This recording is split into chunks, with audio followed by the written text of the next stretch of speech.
Hello, everybody.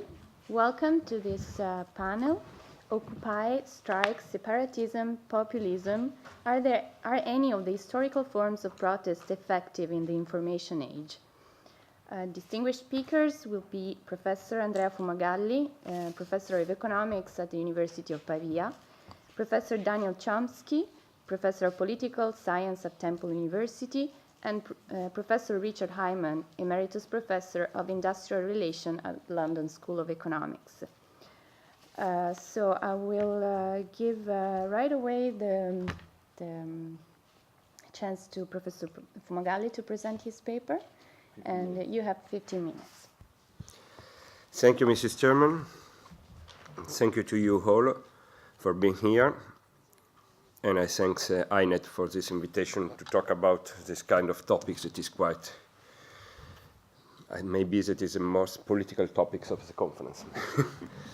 And so I don't know if I am able to give answer to this question that is quite important. So my presentation is about 4 main points. The first 2 are analyzed in a very rough, very quick way because there is no time to go in detail, just to emphasize the 3rd and the 4th point. The first 2 points are about the new characteristic structural change in the process of accumulation and valorization in the capitalism of the 21st century. Some scholars, according to the school of workerism and neo-workerism, here in Europe, call this new paradigm of accumulation with the term of cognitive capitalism or bio-cognitive capitalism, according to the different point of view. And one of the characteristics of this cognitive capitalism is the central role played by the new forms of labor-capital relationship based on the condition of precarity. And that is the second point I would like to stress to you. And the way in which it's possible to define new forms of labor representations, new forms of trade unionism, and to find new forms of new tools of struggles depends on the analysis that we are able to do about the new labor condition inside the new forms of accumulation and valorization. So very quickly, the labor transformation in the last 25 years is the crisis for this paradigm toward new forms of accumulation, labor, industrial organizations, in which there is an increasing role played by what we can call a relational cognitive labor. From the philosophy and dialectics of terroristic labor based on 3 axes, a disciplinary control, a sort of medium division of labor, and a sort of relationship, passive cooperation between human beings, the workers, the blue-collar workers, mass workers, and the machine in a passive way. That these are the 3 main topics that can, in a very rough way, very simple way, can define the type of labor organization and the dialectics of labor and of struggle in the terrorist paradigm. Nowadays, we have a change. From disciplinary control, there is a sort of increase in what Deleuze and Foucault called in the late 70s the society of control. That means that inside the labor places and inside the jobs is going to change in a sort of self-control. And communication and new ICT technologies, linguistic technology, very dynamic, flexible technologies based on ICT are at the core of to explain the labor exploitation and the labor organization, and the vertical hierarchy structure of for this terroristic labor organization is going to change in a sort of horizontal structure based in which network economies, learning economies are very important, and there is a sort of social cooperation. This is one of the problems I would like to stress in the second part of my presentation, because this social cooperation is something that is, in most of the cases, induced. It's a sort of passive or active social cooperation. That depends on how it's possible to be aware of the new forms of labor organization. The peculiarities of cognitive relational labor are based essentially on three items: cumulativeness, links to the characteristics of ICT technologies, and deriving by learning dynamics economies; relationality, in a very broad sense, that is based about network economies, but inside the terms relationality, there is also all new types of labor activities based on social reproduction, care activity, and links to the process that is called feminization of labor.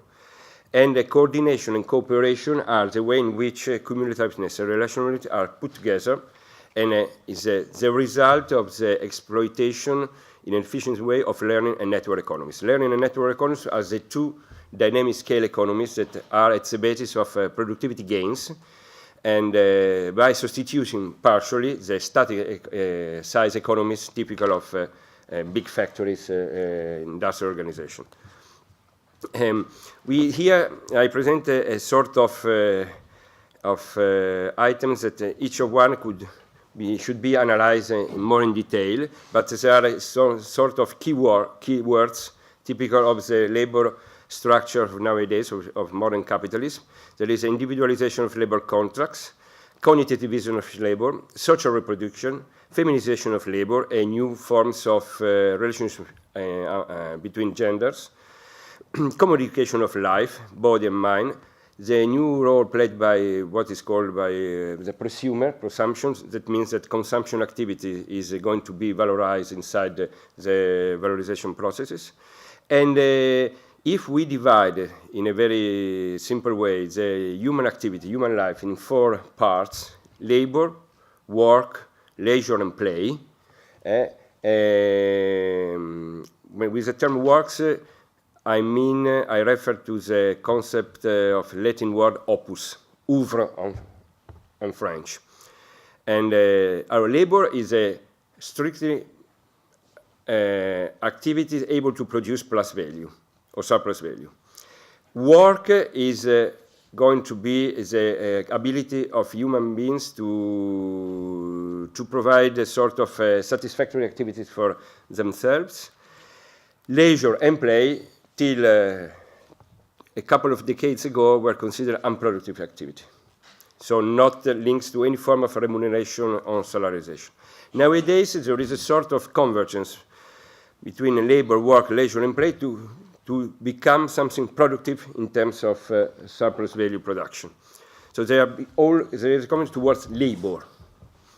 And that is one of the characteristics that we have to stress in order to discuss how this kind of new condition can be represented and can be organized. Precarity, from this point of view, is the new forms of labor condition, is something that go behind labor precarity, is a life precarity, is existential. Is something that is structural, that is deriving from the individualization of labor relation, more and more human activities, even if we are not conscious or we are not aware of that, are inside the valorization cycle. And it's something that is generalized, that is independent on the juridical labor contracts, because it's something that if you are a stable worker, but you know that this condition, stable, guarantee with a good wage, with trade unions protecting you, can be very easily changed because of downsizing, externalization, restructuring processes, and so on. So there is a sort of generalized psychological precarious condition inside all the labor force. And now in many countries, and that is the case of Italy just recently, is the precarious condition is institutionalized. It becomes, with the last labor reform by Governo Renzi, becomes the typical labor contract by substituting any other labor contract, especially stable contracts, stable labor contracts. So if this is the situation, My thesis is that in order to give an answer to the question, are any of the historical forms of protest effective in the information age, we have to discuss what is a type of governance on labor. And if we use the concept, the Marxian concept of formal and real subsumption, we have to redefine formal and real subsumption inside the new condition of cognitive capitalism. And we have, in a very quick way, an increasing of the formal subsumption because every unproductive activity becomes productive, like learning, social reproduction, care, and so on. And even consumption is something that has to do with production of value. And that is a sort of increasing of new forms of primitive accumulation coming out from the crisis of terrorist informance paradigm. The basis for accumulation activity is enlarging on horizontal axis, we can say. On the vertical axis about real subsumption, the ICT technologies are able to change in qualitative terms the way of works. The relationship between machinery and workforce is not so separate as in material production. There is a sort of implementation, interdependent relationship between the machinery that is going inside our brain, and at the same time, our brain, our bodies has become more and more mechanic. So there is kind of this exchange that is difficult to separate, and that is the problem about our topics is that we have a problem of measure. It's very difficult nowadays to define a unit of measure of labor activity, of exploitation of labor, if we use the theory of labor value. We are going toward a sort of theory of life value, but life is not measurable. So we have a problem that we have to think, and that is a theoretical challenge, to think new forms of theory of value that is adequate to the fact that in material production, the use of life, the life put to labor, the use of cognitive capacities and capabilities are something that has to do with the production of value. And that, of course, the problem of measure is quite complex. So the thesis in this kind, I call life subsumption the mixture of new real subsumption with enlarged formal subsumption. But the concept of life subsumption is not simply the sum of the two, but something cumulative, something more. And the life subsumption is governed. There is a governance of life subsumption that is based on the concept of society of control. There is a long history to describe the passage from disciplinary societies to the control society. But I focus on three elements, just to go to the conclusion, because I have 2 minutes more. There are three parameters that are able to define governance of life subsumption. The first one is the debt and the financialization of the markets. And the second one is the precarity condition, the individualization of labor relations, the blackmaility coming from needs, uncertainty, temporary income, and so on. And this kind of situation gives to a third parameter that has to do with the creation of ad hoc imaginary of the people, of the precarious people. That is an imaginary that is based on a form of education, starting from the education, and it's not the case that in the last 10 years in every country, in every European countries, there was a sort of educational reforms, many times in England, in Italy, French, and so on. And then there is a creation of an individualistic imaginary that is a sort of links to the process of brandizations of life. And there are other two elements that are important in making a sort of individualization of labor activities. It is what we can call the concept of meritocracy, and the idea to be self-recognized, to have success. To have success, there is a new form, we can say in a very rough way, there is a sort of a new forms of labor division. Who is able and who is not able, that is meritocracy, who has success and who has not success, that is self-references. And in this kind is a kind that is able to avoid that there is a sort that the social cooperation that the new forms of accumulation needs can be organized. So what can we say? The two crucial notes to present a sort of a new form of representation are the representation of precarious multitude and the tool of the struggle. I have no time to go in detail for that. Yeah, but the first problem that there is no more a sort of intermediate level between the claims of the workers and the institution. This intermediate level was represented by trade unions, normally, in a traditional way. This kind of breach is over. In most of the cases, especially in the new forms of labor, doesn't exist at all.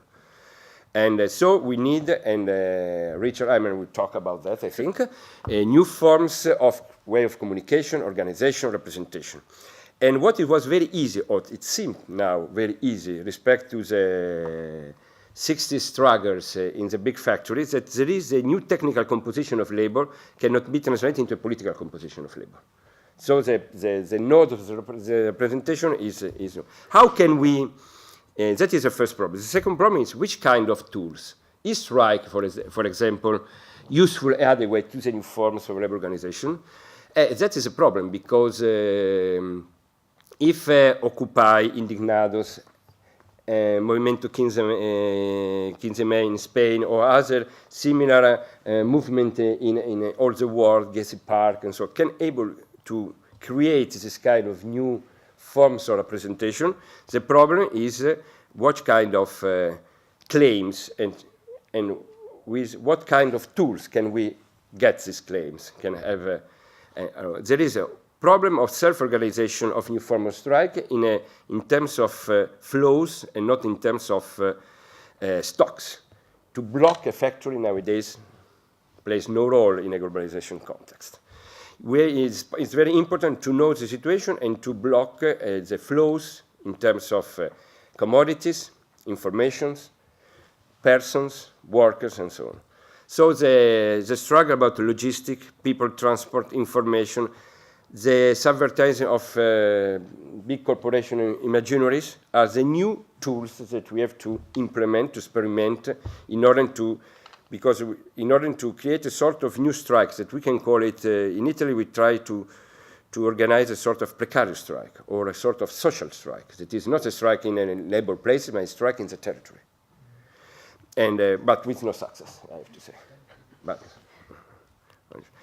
And about the claims, we need an agenda, a political agenda that is adequate. That just to say to stop, the proposals that some of us are studying is the new forms of welfare, because you can change labor condition by increasing and modifying welfare condition.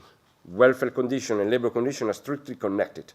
Now it's very difficult to attack direct and to change directly labor condition because you're alone, there is no representation, there is no useful tools for struggle and so on.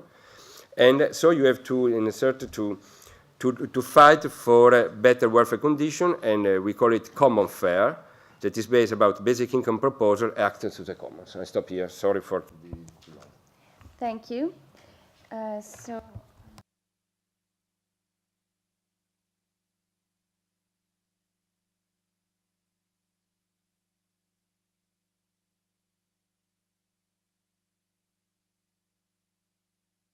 Turning off. Well, anyway, please. You have to turn on your microphone. And my slides somewhere. Is the slides? No, No, no, wrong no, one. no, no, no. Chomsky, yeah. There's the one, yeah. Okay. All right. Okay, one motivation for this project is the observation that, or the claim, that Americans say they want to do something to reduce inequality, but yet American policy, there's no change. That is, there are no policies to reduce inequality.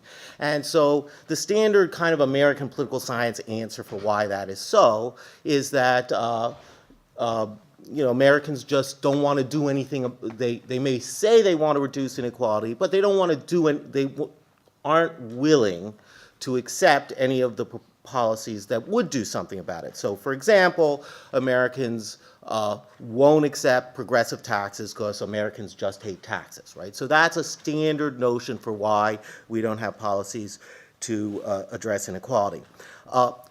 But it turns out, and as we will see in a little bit, there is ample evidence that Americans would support progressive taxes. I'll show you the evidence on that, or some evidence for that in a little bit. And that kind of creates that raises the question, if Americans want progressive taxes, why don't we get those either?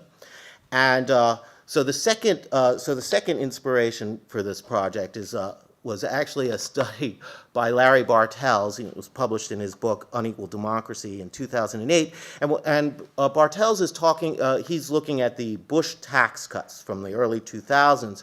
And Bartels makes the same observation. Americans want to address inequality. They claim to support higher taxes on the wealthy, but yet they also, when asked, say they support the Bush tax cuts.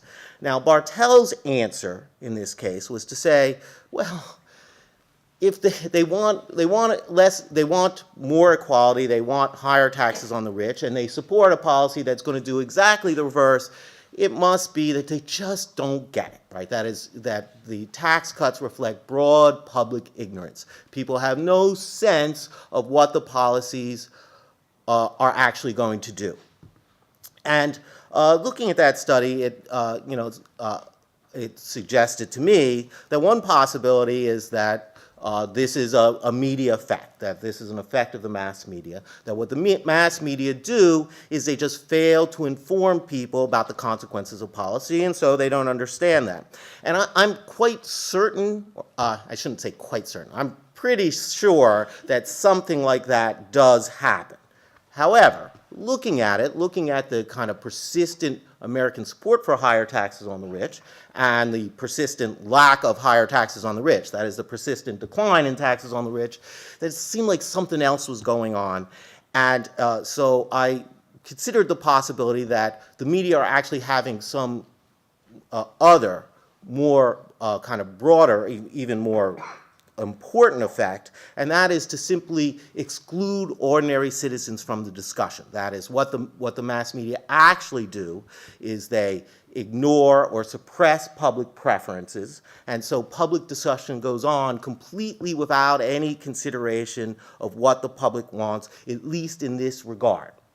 And so, instead of Bartels' version of Bartels' interpretation of apparent public support for the Bush tax cuts, instead what might be happening is when people are asked about the Bush tax cuts, people are supporting them in response to unsatisfactory choices. That is, these are not the choices people would make if they actually had a choice, and the policies are set by somebody else, and pollsters are asking about unsatisfactory choices, and people say yes, even though, yes to this policy, even though it isn't the preferred policy that the public would have if they really had a choice.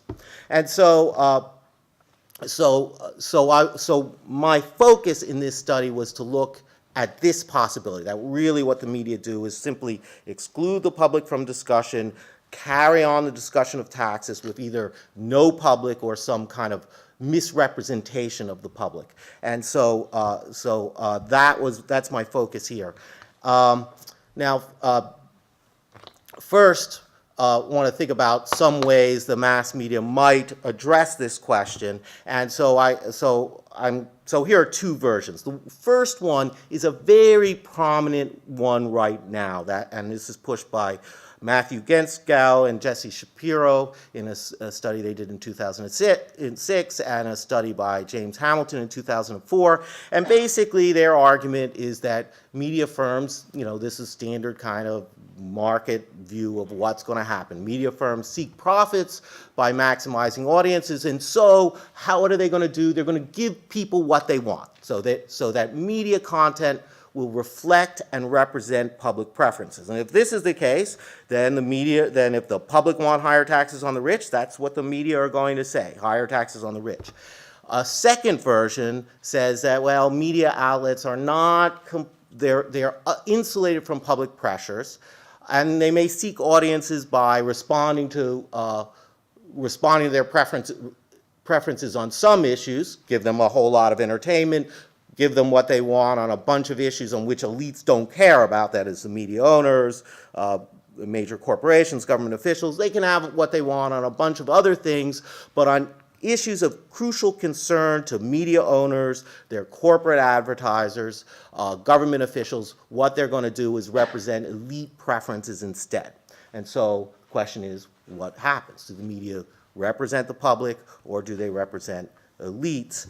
And so to do this, to test these possibilities, I look at basically two sets of data. One having to do with public opinion, and so, well, we'll go to that one in a minute. So the first has to do with public opinion, and here I look particularly for evidence with regard to people's preferences for progressive taxes. That is on actually two things. One, do they favor lower taxes generally, but do they also favor higher taxes on the rich at the same time? And I focused on a set of questions that actually ask, do you favor higher taxes on the middle class? Do you favor higher taxes on the rich? Do you favor higher taxes on corporations? And this question's been asked frequently since 1977 to the present, so we have a lot of data on that.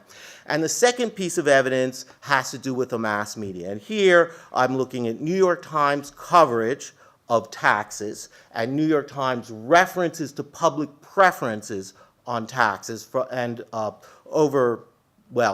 I focus in particular on 4 crucial years in which there are major changes in tax policy.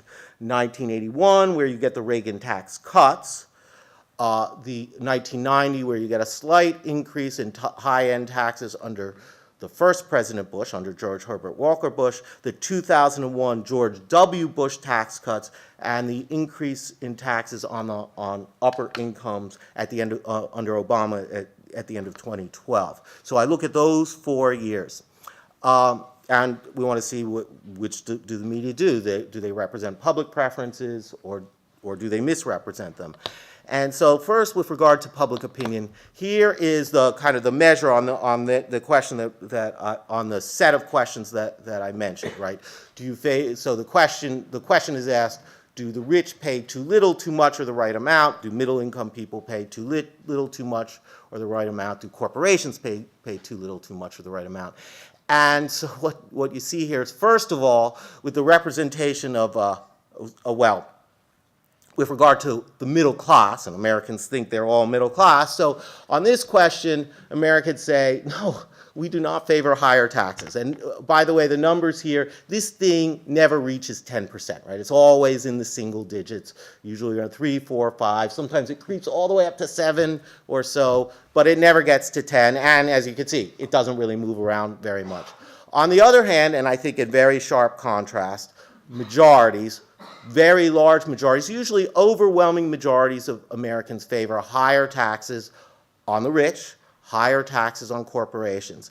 And the other thing to say about these measures, one other thing to say, little time to say it, is that these measures are really quite stable, right? They don't move around very much. The middle class thing doesn't move at all. The rich and corporations, that doesn't move a lot either. So even on moments when we don't have a poll, a survey, that moment, there's probably, so in those unmeasured moments, there's probably very little movement.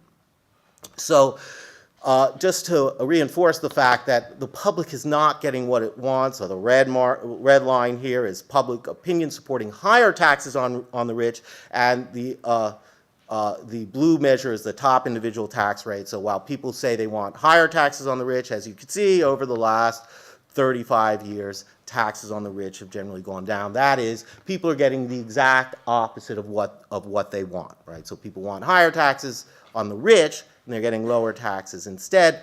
You know, why does that happen? So the next thing I do is I look at kind of mass media attention,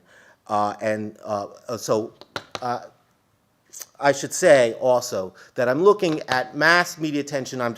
It's not mass media attention here. We're just looking at the New York Times, and here are those 4 crucial years. I should say something about the reason for the New York Times.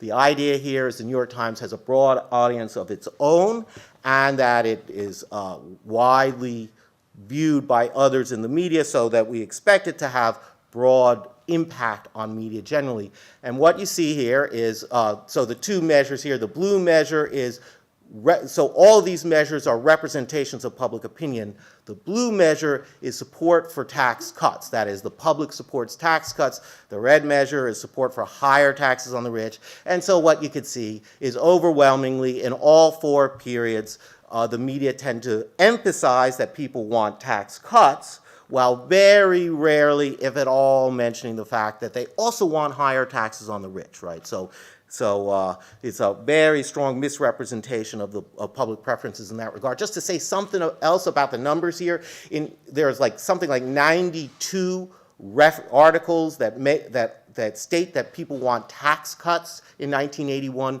There's one article in which they also note that people want higher taxes on the rich. In 2001, there's 40 for 40 that say people want tax cuts, and exactly 0 references to the fact that people still want higher taxes on the rich.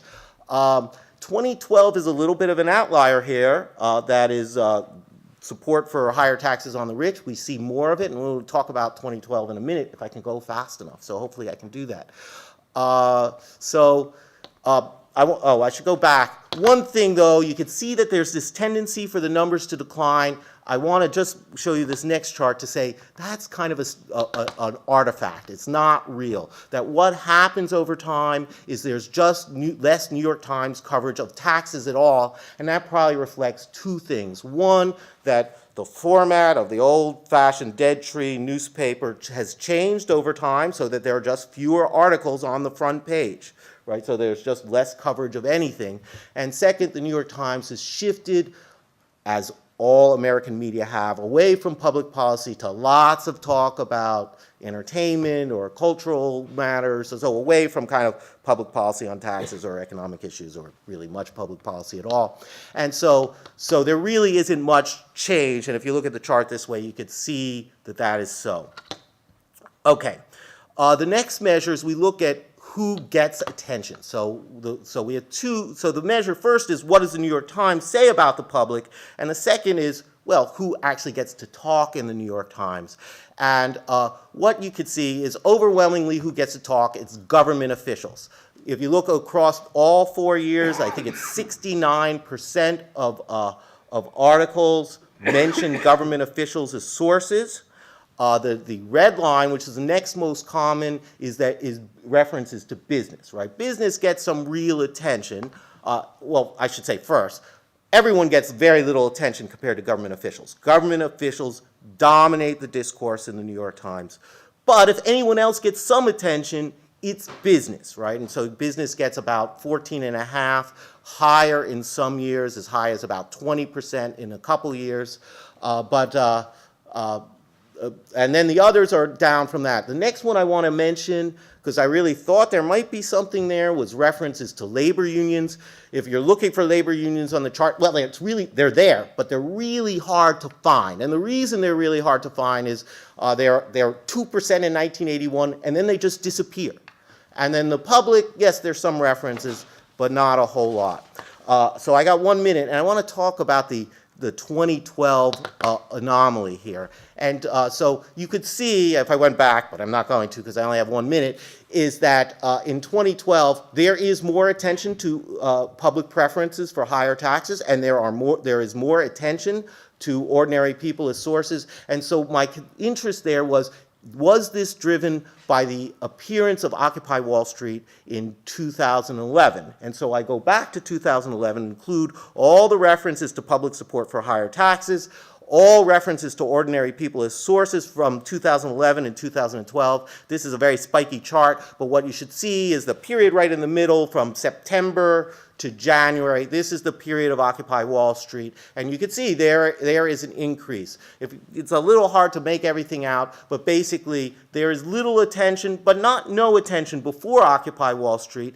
Occupy Wall Street disappears, and then attention goes down, and then what's really driving it in the end of 2011, in 2012, is the presidential election in which Obama adopts higher taxes on the rich as part of his election platform, and the subsequent or the due expiration of the Bush tax cuts at the end of 2012. And so just the one thing I want to say about it is that while if people are willing to stand in the street and get rained on in the cold, they're going to get a little bit of attention. As long as they're willing to do that, as soon as they disappear, attention disappears. And what's driving it pretty much all of the time in this chart is, is elites. It's President Obama and the debate over the expiration of the Bush tax cuts. So I more or less hit the mark. Perfect. Okay. Thank you, Professor Richard Hyman. Okay, thank you.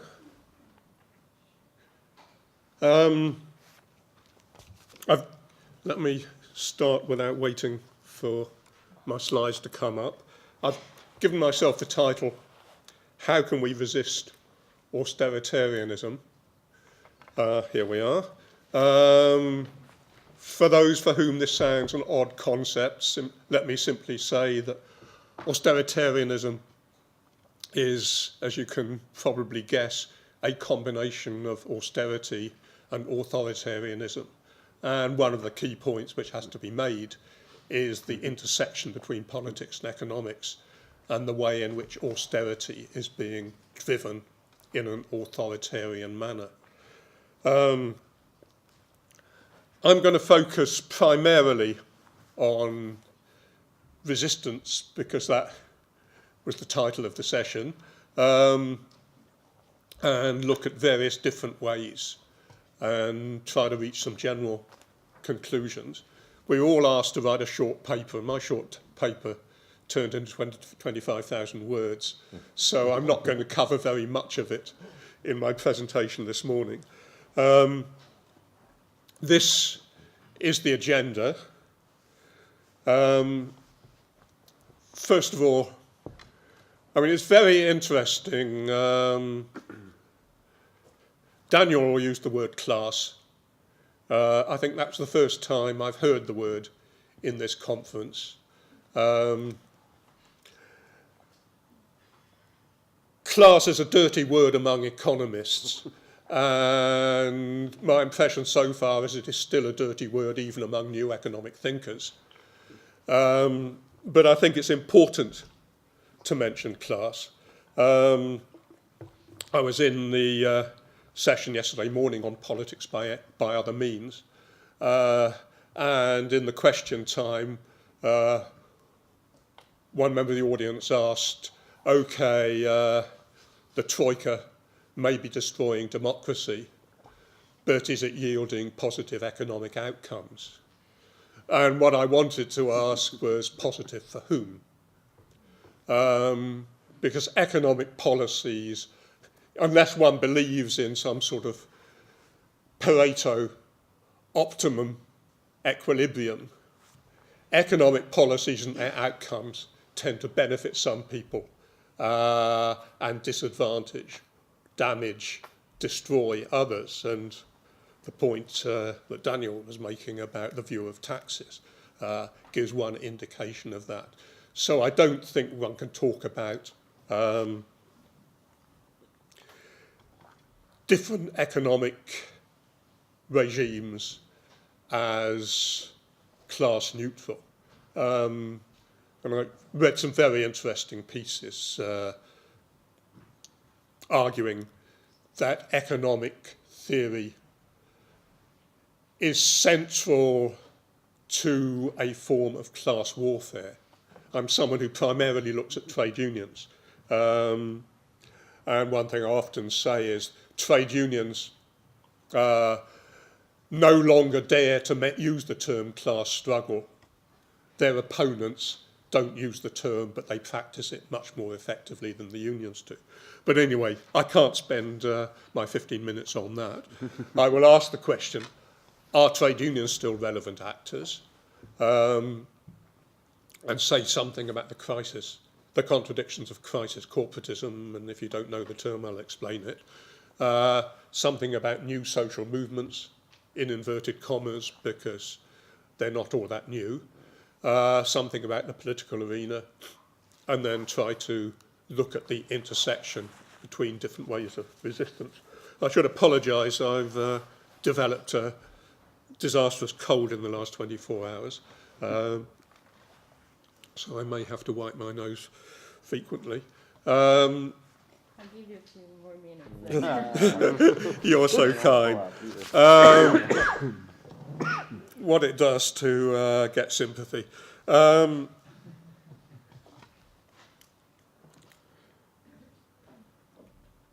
One of the strange paradoxes, and some of you will have read Colin Crouch's book, The Strange Non-Death of Neoliberalism. Neoliberal theory has been demonstrably bankrupt and has been much of the origin of real bankruptcies.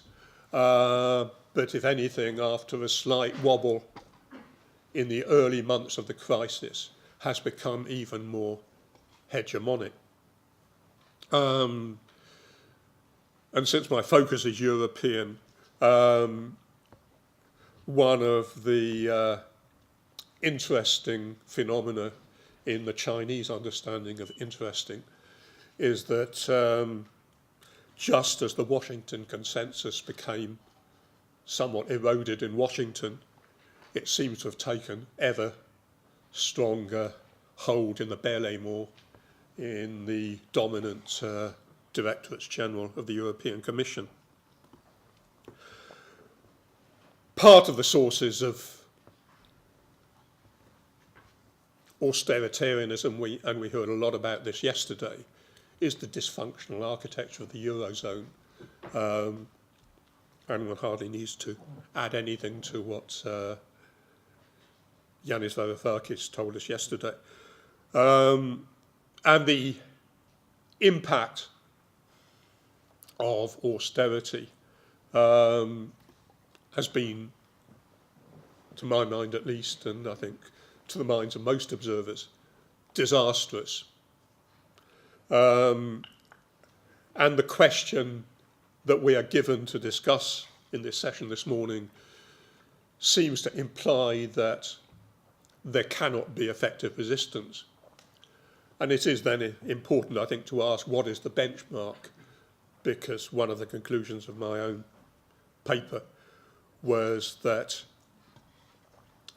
it is not easy to make an assessment, and if one looks at the record, resistance seems to have had some effect. Daniel has mentioned the way in which Occupy has to some extent changed the discourse. And in some respect, it seems to me, the forms of resistance I'll be talking about have altered public perceptions and maybe have had a moderating effect on disastrous policies. I'm trying to provide some of the entertainment that Daniel has said is increasingly the focus of the media. The way to get attention, right? Right. One of the slogans in Italy early on was "Noi la crisi non la paghiamo." We are not going to pay for your crisis. Unfortunately, that was an aspiration but not a reality, because that's precisely what has happened. Ordinary people are paying for the crisis. But here the assertion, the crisis is them, we are the solution. It's bilingual. It's not trilingual, I'm afraid, even though it's in a demonstration by a Swiss trade union. But the notion, again going back to class struggle, that there are people who cause the crisis and benefit from the crisis, and there are others who have to resolve it by one way or the other, is a persistent theme of what we've seen in the last few years. Are trade unions still relevant? The crisis hit unions which in most countries were losing members, losing funds, losing often self-confidence. Their resources were depleted, and this made resistance difficult. Particularly in the early stages of the crisis, one saw militant actions, whether at macro level in general strikes or at micro level factory occupations, boss snapping here in France. What was striking is that their goals were relatively defensive. In the main, it was to moderate cuts or to get enhanced redundancy pay or to reduce the number of dismissals rather than challenging frontally what was happening. And I see three main contradictions in trade union responses.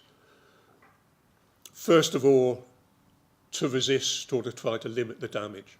And in the main, damage limitation was the dominant response.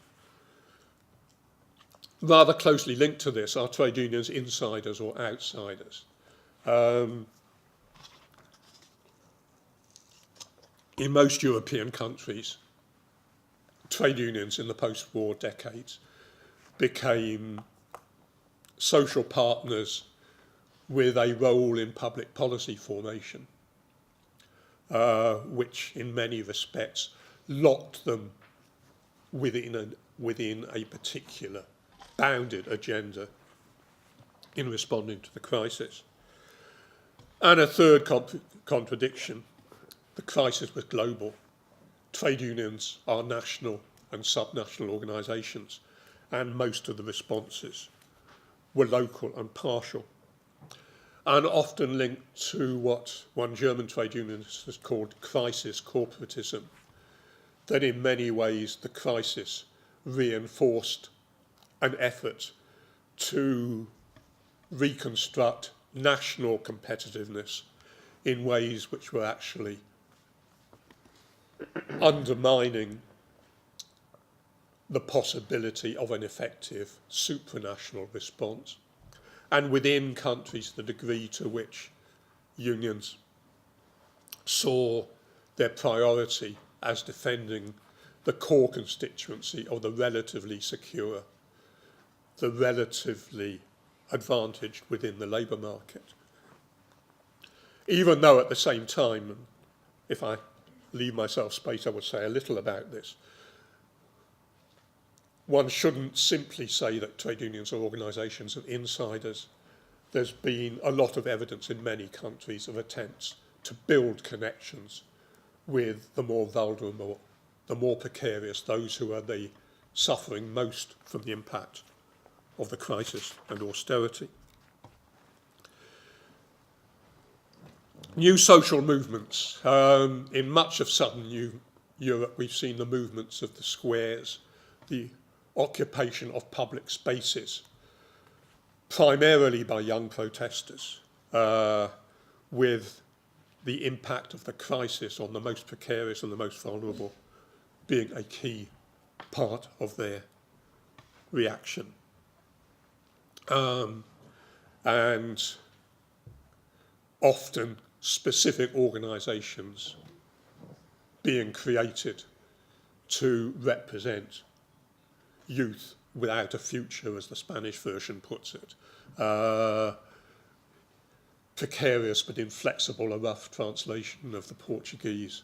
And I'll give you a picture in a moment of San Vicario, with which Andrea has been closely involved from the outset. And the demand for real democracy, the notion that austerity is being imposed by a corrupt elite who have benefited from the crisis, and the fairly earthy demand of the Portuguese, que se lixa troika, fuck the troika, basically translated. Key themes one can derive in generalising from new social forms of protest. Clearly there's been a lot of transnational emulation. The movements of the squares, inspired by the Arab Spring. Occupy movements in Wall Street, spreading over into Europe, and so on. And this link to, our title refers to the information age, social media as a key element in what has been called the choreography of protest. Reclaiming public spaces, defending the commons, and Andrea has referred to this. The idea of a solidary economy, that if the real economy is collapsing, people have to help each other. And this has been a major positive example of new economic reality, which ought to inspire new economic thinking in fora like this one. And the question of aggregating diversity, and Andrea has referred to this. Guy Standing some time ago wrote a book about the precariat. There is no such thing as the precariat. There are very different forms of precarious status. Those who are in university or have graduated and no longer have the sort of employment expectations they once had are not the same as the unemployed, undereducated ethnic minorities in the urban ghettos. And their forms of protest have been very different. And forming a uniform constituency is extremely difficult. This is San Vicario. The Italians say, things are so bad I don't know which saint to pray to. But the precarious youth, this is the male image. San Vicario became bisexual.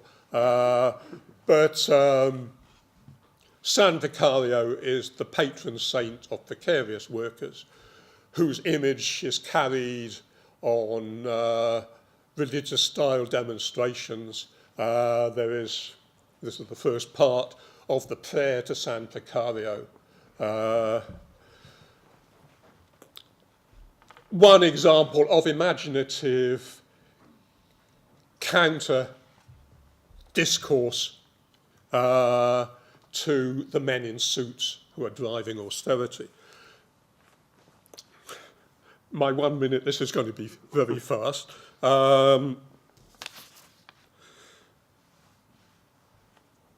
Social democracy ceased to have a vision a couple of decades ago. Increasingly has been part of the neoliberal establishment, and in many cases looking at the austerity policies imposed in the last almost decade. It's very difficult to judge whether it was a centre-right or a centre-left government in office at the time. A general rise of what is called Euroscepticism, though I think anyone with any brain has to be sceptical about actually existing European integration. Clearly some advances on the left, Syriza most obviously, Podemos perhaps, we have yet to see, but facing very strongly the old dilemmas of socialism in one country. And we have to be quite clear, the main beneficiaries of austeritarianism, whether we're talking about the Tea Party in the States or a whole range of right-wing nationalisms in Europe, the xenophobic right has gained most politically from the crisis. And my last slide, very quickly, and only 4 bullet points. Responses have to be international, but we've seen just how difficult it is to create real internationalism, even if the rhetoric of international solidarity remains strong. But also importantly, the obstacles to solidarity within countries, and I've already mentioned this. One very interesting study of protests in southern Europe found 4 constituencies, those particularly in the public sector, with strong trade unions resisting cuts. Those who are made unemployed, often older, in old industries, those highly educated who no longer have a future, and those for whom unemployment is nothing new, but for whom cuts in social welfare have really been hitting them very hard. And creating solidarity between these groups, extremely difficult, perhaps particularly when governments are trying to divide people. Building a collective identity, and this goes back to Andrea's point, has to involve very hard cognitive and discursive work to make people understand that though different, there are close parallels in their predicament, and that any solution has to be in common. And finally, the need for hope. One can't build resistance purely in negative terms. People have to have an idea of something different in policy terms, which is better and which is achievable. And it's interesting. Syriza, in its final election posters, had the slogan, "Hope is coming." And I think give Greece a chance has to be one basis on which we fight for hope in resisting austeritarianism. Thank you. Thank you.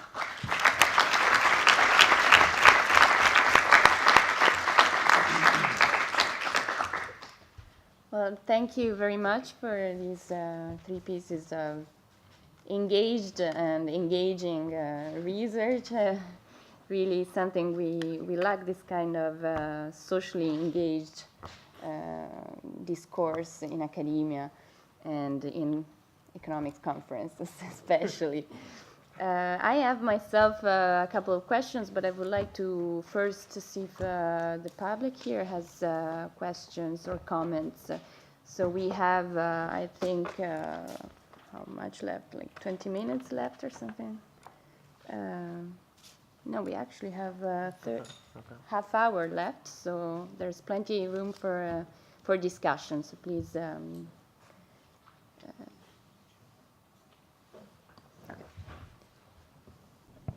I had 2 connected things that I wanted to ask Professor Fumagalli.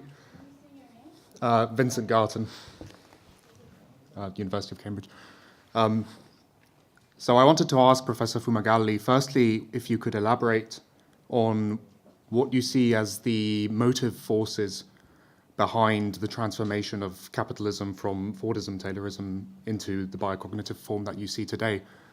Secondly, whether the normative suggestions that you offer for resistance, or to what extent these actually confront the motive forces behind that transformation, because at least it seemed to me that some of these suggestions, like, for example, subvertising and so on, they go to a certain extent, but they might not necessarily offer the kind of real political organization that might be necessary to change those forces, whether they're technological developments or if there's some kind of policy transformation that's happened.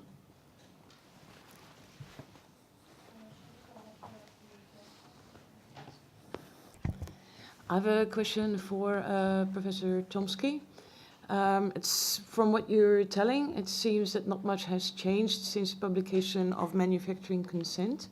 And I was wondering whether you know of any examples where the results of your studies have been used to get more attention for the public in the media.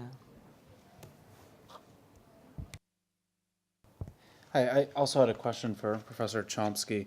I thought it was interesting, you had the graph with the top marginal tax rate and then the perceptions of whether we should tax the rich more or less. But one of the things I thought was interesting is that we've changed the bar of who is the marginal top tax rate in America many, many times, especially in the 80s. And so there were some times when you'll have only 2 or 3 tax brackets to where people wouldn't equate rich with who is paying the top tax rate. So I was wondering if you could just talk a little bit about the challenges, not just of deciding how much the rich pay, but also defining who the rich are and how that kind of factors into that problem. I have a question for Professor Hyman. I think you're very right that austerity benefits xenophobic parties. In the UK, it could also benefit potentially the left parties or the progressive parties by giving them a very easy opponent to start kicking. But in the UK, we've seen that the left parties have not constructed any decent critique of austerity and in fact are trying to move to be more like UKIP or the xenophobic parties that you speak of. So my question is very simple, but just why are people being so stupid?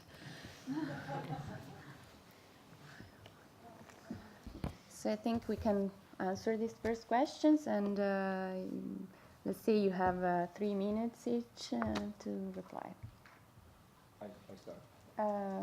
Let's start with Professor Hyman, who will talk last. The opposite Okay, I mean, I don't start from the premise that people are stupid. Otherwise, one has to give up. I start from the premise that what people, including ourselves, have in our heads are contradictory. And I think this is one conclusion one could draw from Daniel's presentation.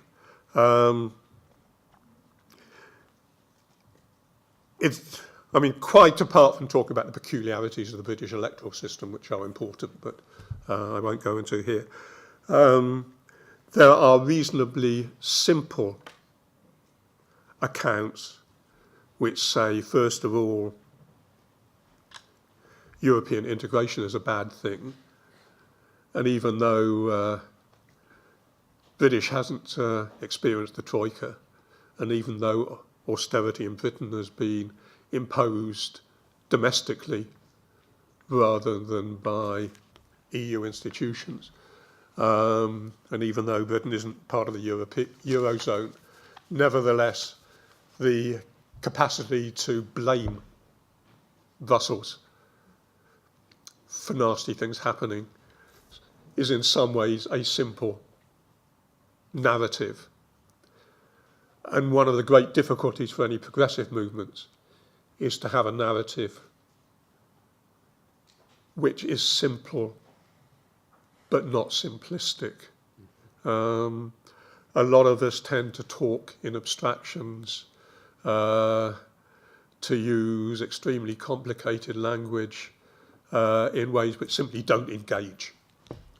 We have to start with where people are, what their understanding is, what the complexity is of their views of situations, and develop an alternative interpretation which connects to where they are and takes them somewhere else. And in some ways, xenophobic parties, and I'm not thinking primarily of the fascists, because apart from Hungary and Greece, there are no outright fascist parties which are doing particularly strongly. But parties which have elements of right-wing populism combined with xenophobia, combined with anti-EU logics, to the extent to which the centre-left in most countries has refused to attack actually existing European integration. They've left the door open for nastier forces to move in. Building an alternative left response, which is anti-austerity, but also is pro-international solidarity, is a very difficult task. And the fact that much of the left spends most of its time fighting each other doesn't help. The right, in some ways, has found ways of uniting better than the left has. Okay, so first of all, with regard, sorry about that. So first of all, with regard to this issue of the details of the tax rate, you're exactly right in that there are all sorts of subtle changes, or more subtle changes in the tax rate. That using just the top marginal rate was an effort, to simplify and have one measure. But in fact, it's a real problem, actually a problem for the study, to find kind of the statistically significant effects of news coverage on these outcomes. You need to have a better measure. And so what's really happened to the tax rate, as you point out, is that there have been a reduction. The long-term trend is the reduction in the number of rates and raising the level at which these rates kick in. And so the effect has been to substantially, to further reduce the tax burden on the rich. So what you really do need is a comprehensive measure of all these tax consequences. It's a tough job. Giving me more work. But that's actually the right measure. And, it's something I'm absolutely thinking, you really need to have. On the other issue, well, I'm not going to so manufacturing consent is not mine, and I'm not going to take ownership of it, but I would like to say something about the effect, or any effect it might have. So there has been a real shift in terms of, I believe, with regard to the public, in that they are much more critical of institutions. I'm not sure if it's the result of the book. I tend to doubt it. I think it's more the effect of kind of declining kind of economic performance for themselves and the like. But people are absolutely much more sensitive to the findings in that book, that they resonate strongly. And unfortunately, while the public has become more and more disillusioned in the United States and in Europe as well, the degree to which elites pay attention to them, nothing's changed there, right? In fact, even less attention, right? So people are becoming more and more disconnected, but having no more influence as a result of their of being disillusioned.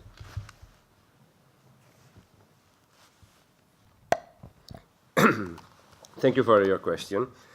Or about the first one, we could talk for an hour. But I think that is not the case. So in a very quick way, I can say that there is an endogenous and an exogenous reason that favorates the shift from the crisis of foreign paradigm towards a first period till the beginning of the 19th that is normally called post-Fordism. That is a very nasty word, we can say, because this term doesn't say anything about what is going on. It's something that is referred to the past.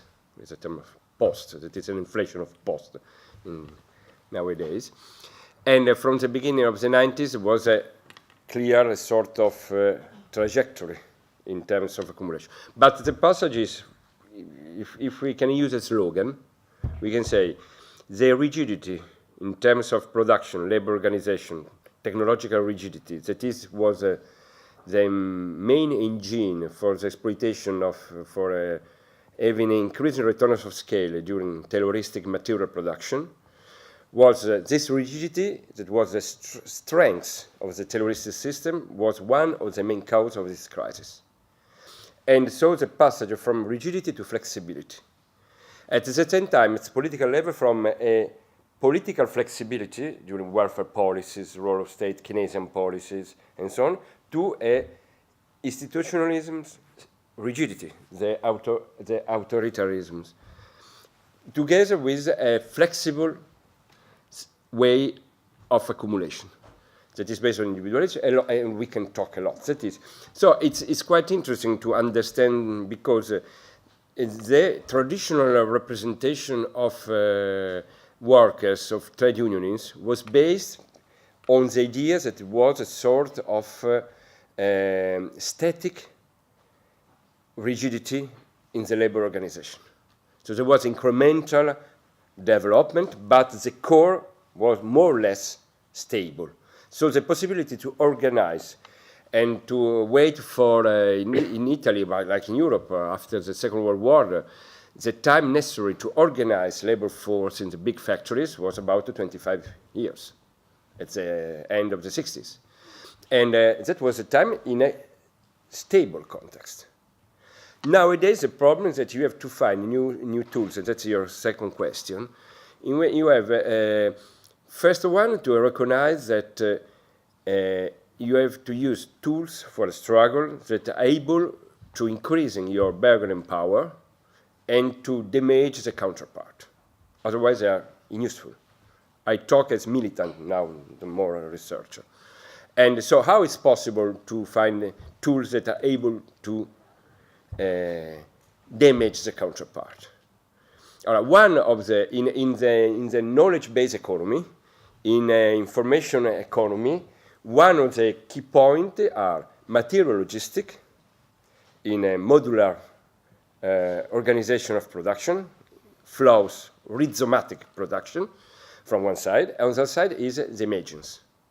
So subvertising, for instance, in some precarious that was quoted by Richard before, we use a lot of ways this kind of subvertising, gaining good results. Good result, because that this kind of activity that is very limited, cannot be generalized according to the particular situation, is able to produce the image higher than a strike, a traditional strike, because traditional strike doesn't work no more if you are able to organize, or if you are organizing a strike in order to achieve something more and not only for defensive goals. Thank you. We can have a second round of questions. Okay. Yes, I have a question that goes back in history, where money is the thing that is supposed to work, as far as an economist is concerned, and that's an essence of bank policy, that money works, and if it stagnates, which is the issue that seems to be talked about now, then things don't actually work very well. The Canadian papers have very little say on this, but there was an article just in this last year, Globe and Mail, January 20th, and they said that the reason why we should be taxing the rich is because a higher share of income goes to the wealthy households who spend very little of it. So that's the stagnation part. And Larry Summers has been saying that if people don't know how to vote to frame the debate on taxation of financial transactions and lobby for stronger taxpayer and consumer protection, that's a problem. My question is, how do people, even like me, find a way to get through the politics when most of the money that I see spent by rich people who want to keep it is actually to prevent me from actually having access to any democratic process? It's removed from me just simply by the fact that people have the money to make it very difficult. Can you speak to that?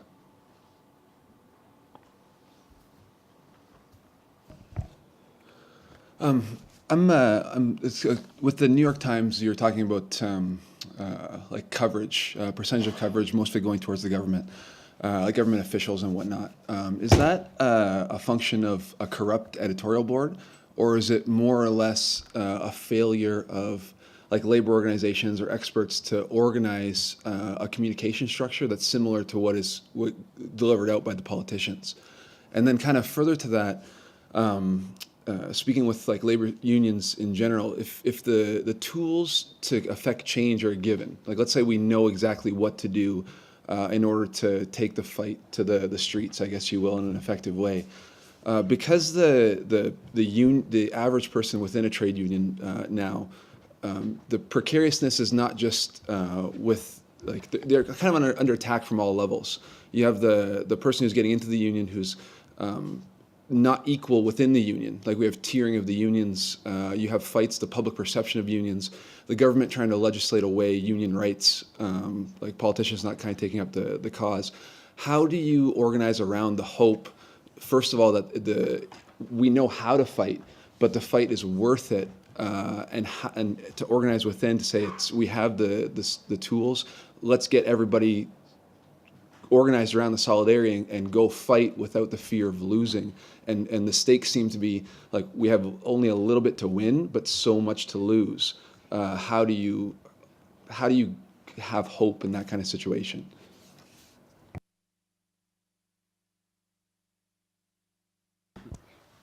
I have a couple of questions myself, if nobody else has any. So I have a question for each one of you, actually. So in Professor Fumagalli and Professor Hyman presentations, it felt that there was like a fracture. You were talking about the ways in which movements had organized in the Taylorist for this period when unions were strong and today.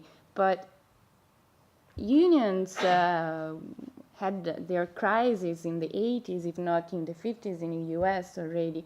So there has been, we've seen other movements through time that happened. My own personal experience, for example, in the early 2000, 2001, the global movement, the no global movement, that actually was an international movement, was very strong, starting in Seattle and then Genova.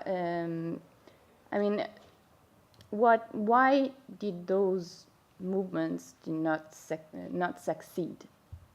And what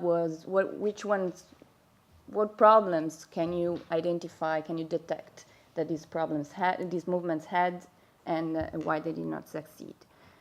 Or, I don't know, maybe they succeed in something. And for you, Professor Chomsky, since you were the first one to talk about class, I'm going to ask you about class. And, well, you know, if you mentioned Occupy Wall Street and the fact that that movement was favoring more progressive tax rates in the sense that they were favoring higher tax rates for rich people. But at the same time you said they all perceived themselves as middle class. I don't know if you were referring to America in general or also to the people in Occupy Wall Street or sympathizing with that. So progressivity has different degrees, and maybe that's one problem that this movement had, and the problem of identifying a subjectivity that has something to ask for in economic terms that is more specific than a generic call for higher taxes for the rich that are also not so well defined, probably. Sorry, okay, so perhaps you should start first. So let me answer your question and your question at the same time, or at least in part at the same time. So one of the problems, well, let me start with yours and then do it the other way. So the first thing you asked was, what is driving this failure to address popular concerns? Is it a failure of ordinary citizens to organize or to figure out a way to get the media's attention, or is it driven somewhere else? Is it driven by the way I'll put it, not a corrupt editorial board, but an editorial process, a media process within the institution to privilege elites over ordinary citizens? And I think the answer is obviously the latter. That is basically what happens is the New York Times sees itself as focusing on elite concerns and as promoting elite concerns. And I'll just give you one quick piece of evidence, or a couple quick pieces of evidence on that point. So with regard to their sense of where the public is, the New York Times is constantly representing what the people think. They're just representing it in one particular way. Now they are, so the polls that I'm citing, that I cited, that are in the chart, and a million other polls are public polls that they are have perfect access to. And I discuss in the paper plenty of instances in which the New York Times is saying the public hates taxes when they are fully aware that the public favors higher taxes on the rich. They just won't say it. And there are other, it's not exactly that the labor unions have disappeared. They just won't talk to them. I mean, one of the things that's very, I thought, striking in my study was, even in the height of Reaganism, labor unions could get some attention. But at this point, they won't talk to them at all, right? Or at least about matters of public policy. If we want to talk about how corrupt and evil labor unions are, then they'll get some attention just for their corruption and evilness. But in terms of allowing labor unions to speak on public policies, even public policies that would concern their constituency, no chance, or virtually no chance. And so, yes, it's driven from above. But with regard to both of your questions, well, what is the problem among ordinary citizens? Well, from my point of view, it's a real obstacle, right? That the fact that the media are hostile and won't give attention makes it really difficult to figure out a way around that. My reference to Occupy Wall Street is that in order to do that, really ordinary citizens have basically two choices. One is to do something really extreme, and standing out in the rain for 2 months is pretty extreme, and people aren't going to do that for very long, and it's a real obstacle. And the other is to adopt a position that elites agree with, and really that's actually what happens. There are cases where ordinary citizens adopt a position. They organize in favor of something that elites can agree with, then they get support. And I'll just mention one quick example of that, and that is the effort to, the gay rights movement and the effort to promote same-sex marriage. You could see that in the United States. This is something that is originally driven by ordinary citizens, in favor of social justice, but it is one that got enormous positive sentiment among elites in the media, and that's why they succeed in efforts to reduce inequality. They don't succeed. Professor Fumagalli? Well, I can say very general, present a general argument that is because there was a change at the beginning of the crisis in 2008 that has to do with the widening of social movement, self-organized movement, and so on. That despite the first sensations, the crisis was one of the biggest reason of the falling down of the social movement in the last 2-3 years. After the fire of Occupy, of Indignados, the situation of crisis was able to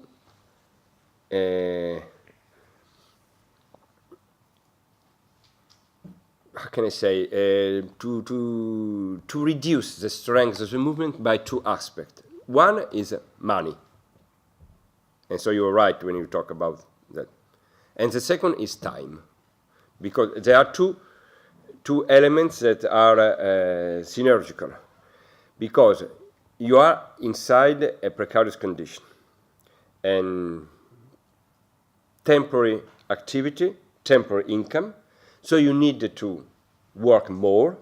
If you work more, you have no time to do anything else. So the time for organizing politics, etc., is less than before. And that is something like a sort of vicious circle. That is what I can experiment about the movement, the same movement of San Precaro, the movement of Euro Mayday in the first decades of 20th century, and now the capacity and the capabilities too is declining because there is a sort of, because people is tired in this sense. And when and the problem of money is in any case one of the big aspects. That is why, of course, at European level there should be try to organize a movement for a sort of basic income proposal at European level to homogenize what is already existing and so on and so on. That is quite important in order to create a tool that is able to increment the social aspect. About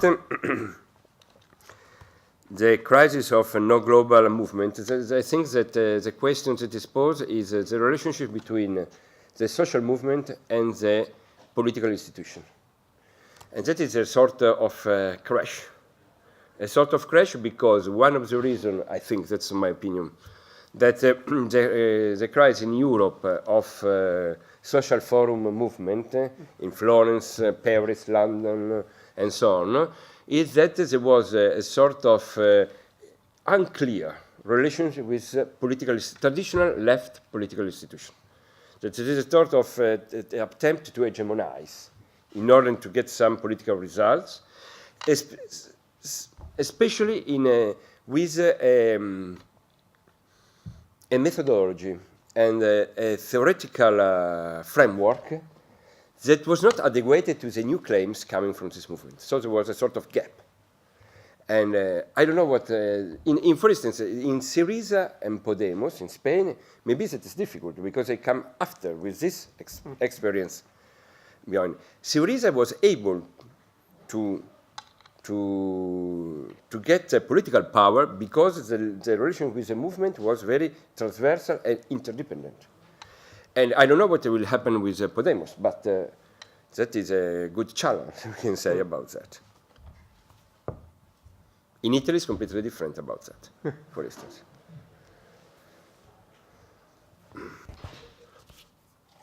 Okay, I mean, why social movements don't succeed? And I think one has to say some are more successful than others. But I mean, one general point is that you can't rely on mobilization in the streets or on the squares forever. You can't rely on direct democratic participation forever, particularly when that creates space for people with their own agendas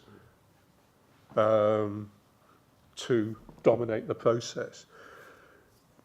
Social movements have to acquire some of the characteristics of organisations like trade unions in order to endure, just as trade unions have to endure many of the characteristics of social movements in order to recapture a commitment among their actual and potential constituents, and in order to inspire people. And this goes back to the question of hope. There has to be a process of alliances between different forms and different modalities of resistance. And if I can give just three positive examples. In Germany, the minimum wage campaign, which was a very effective process of changing public opinion massively and actually winning a political outcome. I mean, the whole battle is not yet won, even though the legislation is there, but changing the whole terrain of debate. And in that, the unions relied very heavily on collaboration with other movements, NGOs, representative bodies, and so on. In the UK, the way in which unions have very carefully tried to understand where people start from in their perceptions of the austerity and the cuts and how one might effectively respond, and the whole campaign to defend public services and defend the health service in particular, has won a high degree of resonance, which will influence the political debate in the coming few weeks, I think. In Italy, and then influencing Europe much more generally, the whole battle for water as a public right. And I think one could say that has been a successful campaign, which has been... but with no political result. Because the referendum was won for water as common. But there was no new law in order to accept the people. I mean, my political expression. That is. My understanding was that in the various localities there has been a reversal of the privatisation which had happened previously. And I think to an important extent at European level, this has put a certain brake on the attempts by the Commission to drive the privatisation process. And it seems to me hope has to be built on small experiences, on very concrete agendas, which can be brought together into a larger kaleidoscope, which eventually takes form, takes shape, and constructs an alternative vision that people believe in and that they're willing to fight for. Well, thank you. We are 5 minutes late on the schedule, but it's not a big deal. The discussion was great and engaging. Thank you, everybody, for coming and participating.